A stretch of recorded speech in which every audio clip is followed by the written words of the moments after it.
欢喜在地新闻，后来乡亲来看这两场正特别的毕业典礼。一场是宜兰的凤来国小，这个毕业出房展开着海上的巡礼；另外一场是花莲的东华附小，因来行天东路，这是体力的大考验。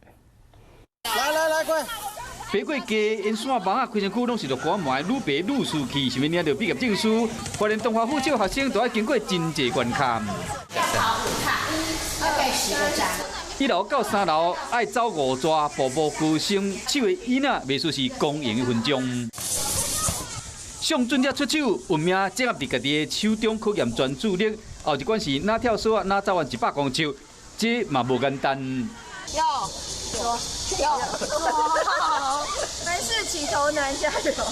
虽然一失败，不过大家搁较团结，脚步是愈来愈好齐。最后，大家搁唔惊垃圾，唔惊辛苦，勇往直前通过天东路。很严格，但是很好玩。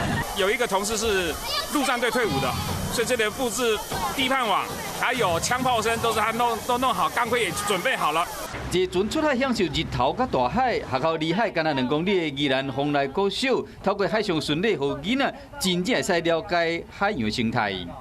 那边还有一个定制网。对。劳作变化不再只是课本上的文字，透过实际体验去了解，才就变成海洋之主。